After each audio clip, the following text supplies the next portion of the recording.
Hello everyone, welcome back to the channel. Hoping you are doing great. Last video में हमने oversubscription का case study किया था। आज हम 3 केस स्टडी करेंगे। पहला है अंडर सब्सक्रिप्शन का, दूसरा है प्रीमियम का और तीसरा जब हम शेयर्स इशू करते हैं डिस्काउंट पे। चलिए पढ़ते हैं फिर।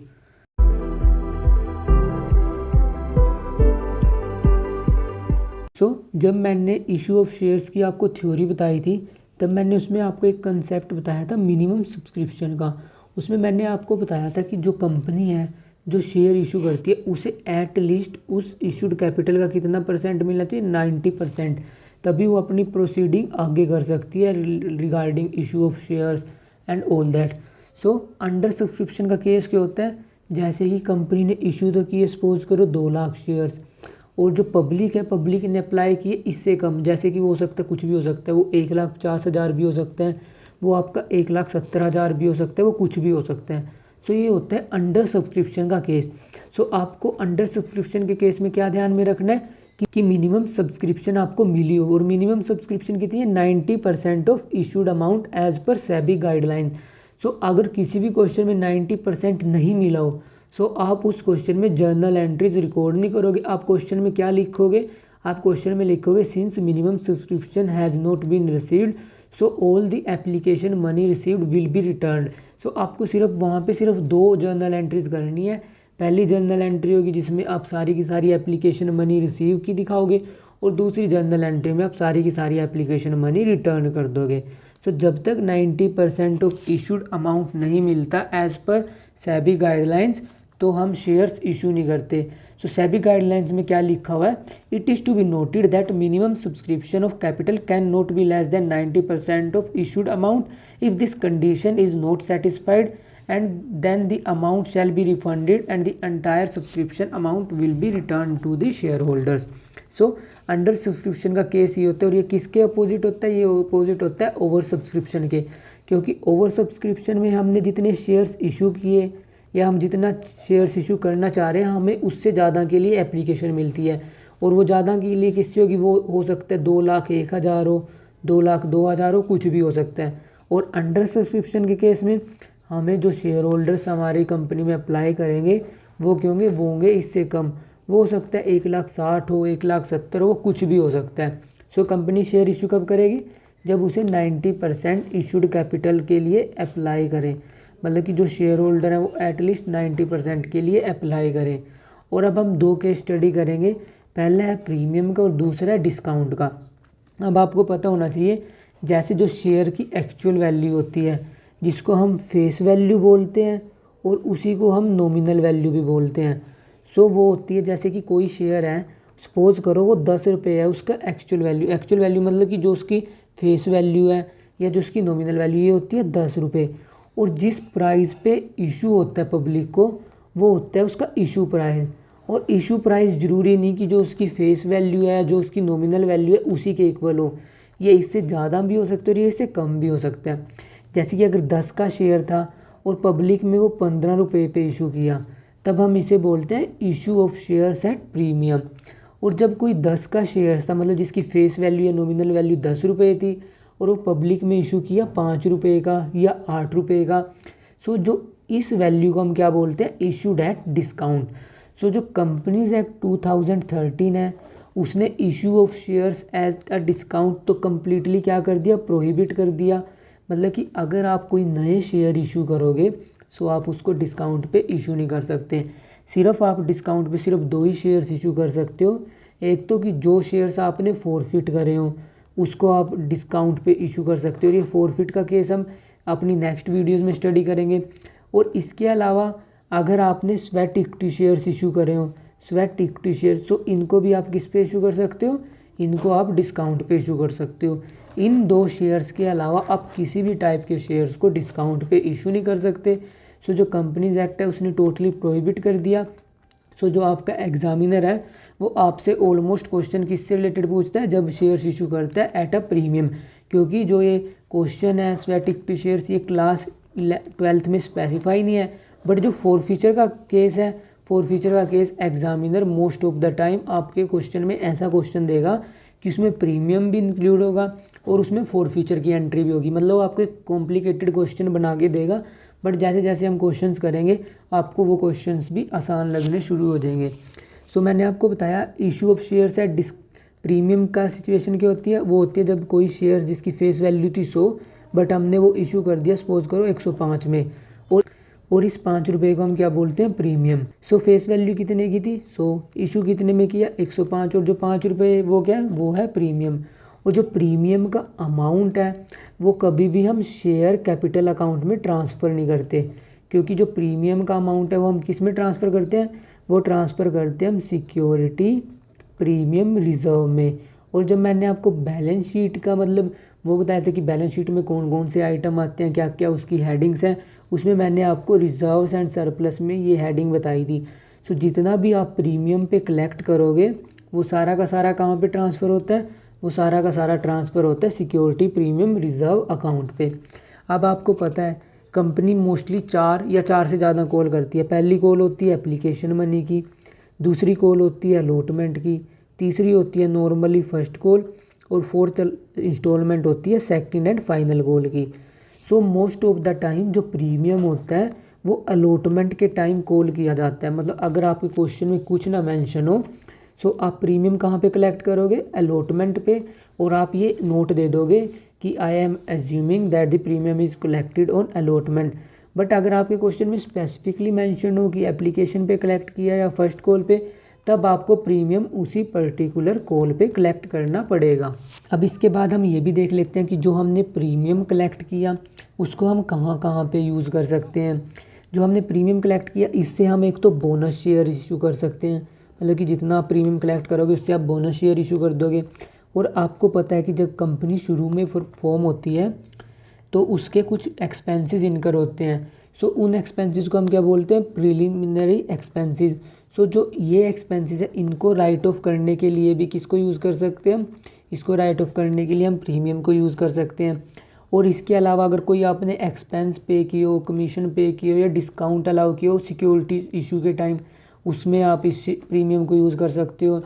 और इसके अलावा जब आप डिबेंचर्स रिडीम करते हो या जब आप प्रेफरेंस शेयर्स को रिडीम करते हो, रिडीम करने का मतलब जब उनकी पेमेंट वापस की जाती है, तब इस टाइम पे आप जो प्रीमियम पे करते हो उस प्रीमियम को पे करने के लिए आप किसको यूज़ कर सकते हो, आप यूज़ कर सकते हो balance security premium reserve account को। सो ये हमने देख लिया कि इसके यूजेस क्या होते हैं। सो अब हम जर्नल एंट्रीज देख लेते हैं कि जो हम प्रीमियम कलेक्ट करते हैं उसको हम जर्नल एंट्रीज में कैसे रिकॉर्ड करते हैं, क्योंकि जो आपका एग्जामिनर है वो आपसे मोस्टली क्वेश्चन या तो थ्योरेटिकल क्वेश्चन पूछता है या आपसे वो न्यूमेरिकल क्वेश्चन पूछता है। सो हमने थ्योरी तो ऑलमोस्ट कर ली, सिक्योरिटी प्रीमियम रिजर्व क्या होता है और इसका हम यूज़ कहाँ कहाँ पे कर सकते हैं, और प्रीमियम और डिस्काउंट में क्या डिफरेंस होता है। सो अब हम सिक्योरिटी प्रीमियम की हम जर्नल एंट्री स्टडी कर लेते हैं। तो अब हम फर्स्ट जर्नल एंट्री देखेंगे जब हमने प्रीमियम कलेक्ट किया एप्लीकेशन मनी के टाइम। सो पहली एंट्री तो नॉर्मली होनी है, bank account debit to share application account, और जितना टोटल अमाउंट हमने कैलकुलेट किया वो हम यहाँ पे लिख देंगे। और नेक्स्ट जर्नल एंट्री क्या होती थी, इस अमाउंट की ट्रांसफ़र की। इसको हम कहाँ पे ट्रांसफ़र करते थे, इसको ट्रांसफ़र करते थे हम शेयर कैपिटल अकाउंट में। तो मैंने आपको क्या बताया कि जो प्रीमियम का बैलेंस होता है वो कहाँ पे ट्रांसफ़र करते हैं हम, वो ट्रांसफ़र करते हैं हम रिजर्व एंड सरप्लस के अंडर एक हेडिंग होती है सिक्योरिटी प्रीमियम रिजर्व अकाउंट की। सो इसको हम वहाँ पे ट्रांसफ़र करते हैं। सो जर्नल एंट्री क्या होगी, share application account debit to share capital account to security premium reserve account. मतलब कि जितना बैलेंस सिक्योरिटी प्रीमियम रिजर्व को होगा, जैसे कि मैंने आपको एग्जांपल बताया था कि 5 रुपये, सो 100 टोटल हमने कितने कलेक्ट किए थे, 105। सो 105 सपोज करो हमने एप्लीकेशन पे कलेक्ट किए थे, सो हमने शेयर कैपिटल में ट्रांसफ़र कर दिए। जो 5 रुपये थे वो कहाँ पे ट्रांसफ़र किए, वो हमने ट्रांसफ़र किए सिक्योरिटी प्रीमियम रिजर्व अकाउंट में। अब ये तो थी जब एप्लीकेशन मनी के टाइम कलेक्ट करते हैं प्रीमियम। अब क्या होता है कि most of the time allotment के टाइम ही प्रीमियम कॉल किया जाता है, बट हो सकता है कि उसे कॉल्स के टाइम भी कॉल कर लिया जाए। सो उसको हम कैसे रिकॉर्ड करेंगे। सो नॉर्मल जर्नल एंट्री क्या होती थी अपनी ड्यू की, share allotment account debit to share capital account, या क्या होती थी share call account debit share first call share second call to share capital account. But क्योंकि अब हम इस पर प्रीमियम भी कॉल कर रहे हैं, सो सबसे पहले हम प्रीमियम भी ड्यू करेंगे। सो प्रीमियम ड्यू करने की एंट्री भी क्या होगी, शेयर अलॉटमेंट अकाउंट डेबिट या share call account debit to share capital account to security premium reserve account, मतलब कि जो प्रीमियम का बैलेंस है वो हम सेपरेटली किस में ट्रांसफ़र कर रहे हैं, सिक्योरिटी प्रीमियम रिजर्व अकाउंट में। और जब हम उसको रिसीव करेंगे सो जो हम अपनी जर्नल एंट्री पास करेंगे वो हम नॉर्मल पास करेंगे और क्या लिखेंगे, bank account debit to share capital account. So यहाँ पे सारा का सारा अमाउंट आएगा और यहाँ पे जो पर्टिकुलरली सिक्योरिटी प्रीमियम का बैलेंस होगा वो हम कहाँ पे ट्रांसफ़र करेंगे, वो ट्रांसफ़र करेंगे हम सिक्योरिटी प्रीमियम रिजर्व अकाउंट में, क्योंकि सिक्योरिटी प्रीमियम रिजर्व अकाउंट का बैलेंस हम कभी भी शेयर कैपिटल में शो नहीं करते। इसके लिए बैलेंस शीट में एक स्पेशल हेडिंग है और उस हेडिंग का नाम क्या है, रिजर्व्स एंड सरप्लस, और इसके अंदर एक और सब हेडिंग है वो क्या, सिक्योरिटी प्रीमियम रिजर्व अकाउंट। सो हम इसको वहाँ पे शो करते हैं।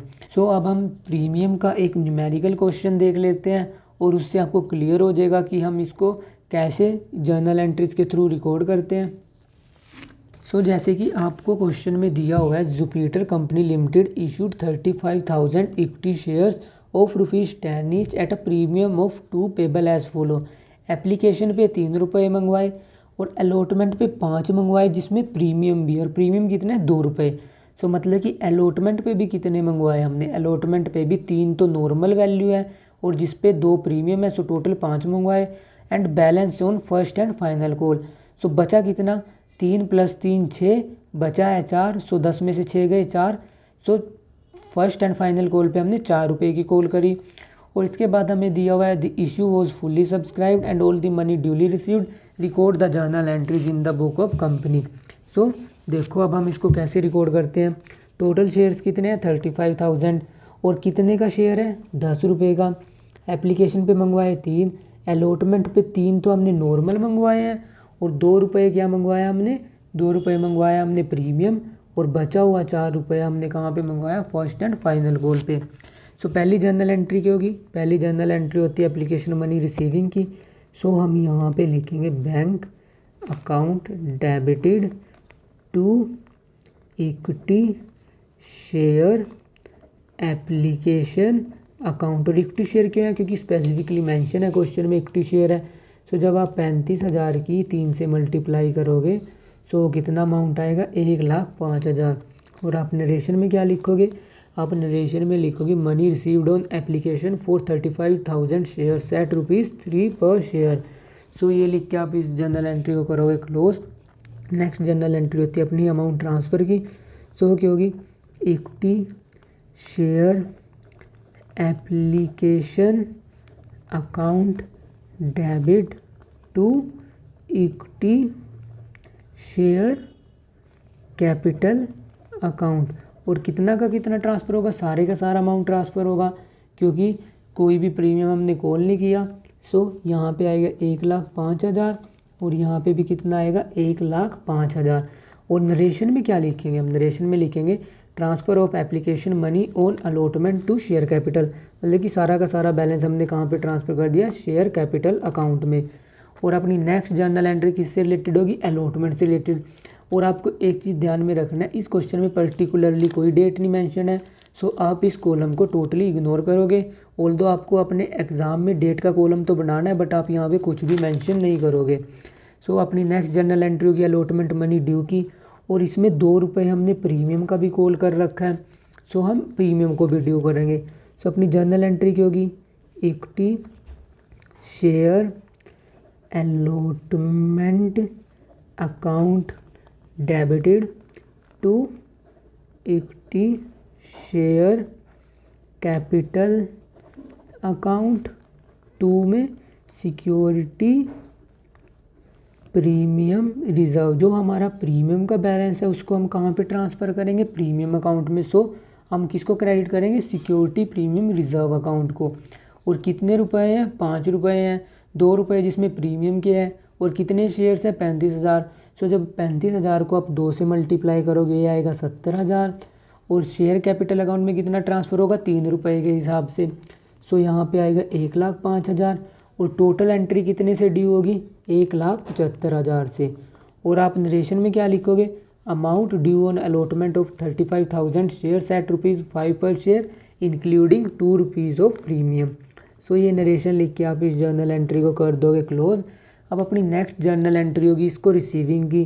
सो अपनी जर्नल एंट्री क्या होगी, bank account debited to equity share allotment account. So आपको सारा का सारा बैलेंस मिल गया, क्योंकि किसी भी शेयर होल्डर्स ने ऐसा नहीं किया कि उसने अमाउंट ना पे की हो। सो आप जर्नल एंट्री कितने से करोगे, 1,75,000, 1,75,000। और ये नरेशन में क्या लिखोगे आप, नरेशन में लिखोगे money received on allotment including premium. अब अपनी लास्ट जर्नल एंट्री क्या है, अपनी लास्ट जर्नल एंट्री है first and final call due की। और बचा कितना बैलेंस हमारे पास, 10 रुपये का शेयर था, 3 रुपये एप्लीकेशन पे कॉल किए, 3 रुपये अलॉटमेंट पे कॉल किए। सो 4 रुपये हमने किस पे कॉल किया, फर्स्ट एंड फाइनल कॉल पे। सो आप जर्नल एंट्री क्या करोगे, सबसे पहले आप इसे ड्यू करोगे। सो ड्यू की जर्नल एंट्री क्या होती है, equity shares first call account debit to equity share capital account. और यहाँ पे आप इसे कितने से ड्यू करोगे, 1,40,000, क्योंकि 35,000 की जब आप 4 से मल्टीप्लाई करोगे सब वो क्या आएगा, तब वो आएगा 1,40,000, 1,40,000। ऐसे ही आप नरेशन लिख के इस जर्नल एंट्री को कर दोगे क्लोज। और अपनी नेक्स्ट जर्नल एंट्री की होगी, नेक्स्ट जर्नल एंट्री होगी इसे रिसीविंग की।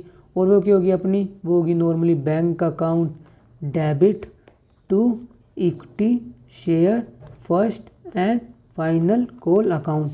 और कितने से होगी वो भी होगी 1,40,000 से, 1,40,000 से।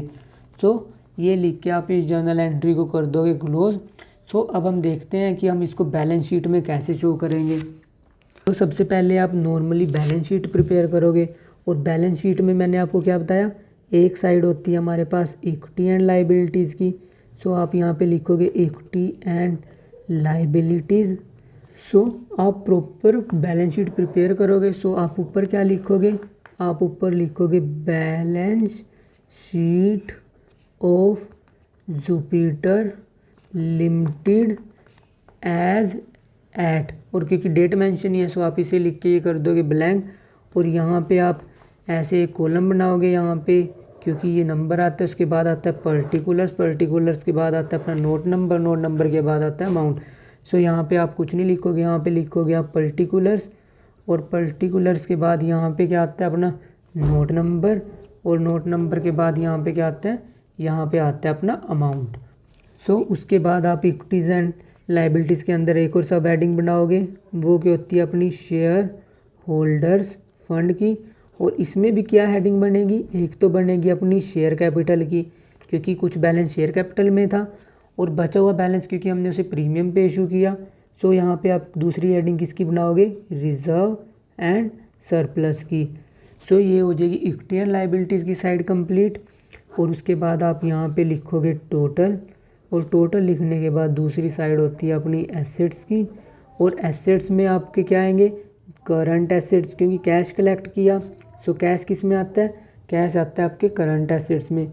सो आप यहाँ पे लिखोगे करंट एसेट्स। और करंट एसेट्स के अंडर कौन सी है सब हेडिंग बनाओगे, आप बनाओगे कैश एंड कैश इक्विवेलेंट। सो आप ये लिख के कैश का बैलेंस इसमें लिखोगे। और यहाँ पे लिखोगे आप टोटल। और उधर आप क्या बनाओगे, नोट्स टू अकाउंट। सो यहाँ पे लिखोगे आप नोट्स टू अकाउंट। और नोट्स टू अकाउंट लिखने के बाद आप यहाँ पे एक इसका ऐसे ही फॉर्मेट प्रिपेयर करोगे। सो यहाँ पे सबसे पहले आएगा जिसमें आप नोट नंबर लिखोगे। उसके बाद आपका यहाँ पे पर्टिकुलर्स का कॉलम आएगा। पर्टिकुलर्स के कॉलम के बाद आप 2 अमाउंट के कॉलम प्रिपेयर करते हो। सो यहाँ पे आप नंबर लिखोगे। उसके बाद यहाँ पे आता है आपका पर्टिकुलर्स। और पर्टिकुलर्स के बाद यहाँ पे आता है अमाउंट। और यहाँ पे भी क्या आता है, अमाउंट। सो हमें अब क्वेश्चंस में देखो कि क्या दिया हुआ था। क्वेश्चन में दिया था हमें इशूड शेयर्स कितने थे, 35,000। सो आप यहाँ पे शेयर कैपिटल में सबसे पहले लिखोगे ऑथोराइज्ड कोमा इशूड। और इशूड के बाद भी आप क्या लिखोगे, सब्सक्राइब्ड। और सब्सक्राइब्ड के बाद आप लिखोगे सब्सक्राइब्ड एंड फुल्ली पेड। और आप इसमें क्या लिखोगे, कितने शेयर्स हैं, 35,000 शेयर्स हैं। एक शेयर्स कितने के, 10 का। सो आप 35,000 शेयर्स एट 10 ईच। सो कितना हो गया, ये हो गया आपका 3,50,000। और ये तो आ गया आपका फर्स्ट नोट। कितना बैलेंस आया, इसमें आपका बैलेंस आया 3,50,000 का। और उसके बाद हमने क्या कलेक्ट किया था, हमने प्रीमियम भी कलेक्ट किया। सो दूसरा नोट किसका है, दूसरा नोट आएगा अपना रिजर्व एंड सरप्लस का। सो इसमें आप क्या लिखोगे, सिक्योरिटी प्रीमियम रिज़र्व। और कितना था, सिक्योरिटी प्रीमियम रिज़र्व आपने कलेक्ट किया था 2 रुपये के हिसाब से, और उसका बैलेंस कितना था 70,000। सो आप यहाँ पे लिखोगे 70,000। सो आप 70,000 यहाँ पे लिखोगे। सो ये कितना आया, ये आया आपका 4,20,000। और ऐसे ही आप थर्ड नोट किसका बनाओगे, कैश एंड कैश इक्विवेलेंट का। सो आप यहाँ पे लिखोगे कैश एंड कैश इक्विवेलेंट। और आपने कितना कैश कलेक्ट किया, आपने किया 35,000 इक्विटी शेयर्स एट ₹12 ईच। सो आप जब 35,000 की 12 से मल्टीप्लाई करोगे, सो ये कितना आएगा, ये आएगा अपना 4,20,000। सो आप देख सकते हो जो अपना बैलेंस शीट का टोटल आया वो कितना आया, 4,20,000। मतलब कि जो अपने एसेट्स हैं उनका टोटल और जो लाइबिलिटीज़ का टोटल है वो इक्वल आया। सो मतलब कि जो हमने क्वेश्चन किया है वो हमने बिल्कुल सही किया। अगर इसमें कुछ मिसमैच आता सो अपना क्वेश्चन क्या होता, उसमें कुछ या तो हमने एरर किया। सो ऐसे आप बैलेंस को मिला के अपनी जो क्वेश्चन है उसकी ऑथेंटिसिटी चेक कर सकते हो। So that's all for today. If you have any doubt you can ask me in the comment section. Keep learning and smiling, and tomorrow we will cover the case of forfeiture and how a company deal with the case of forfeiture of shares and how they are reissued. So thank you, bye bye.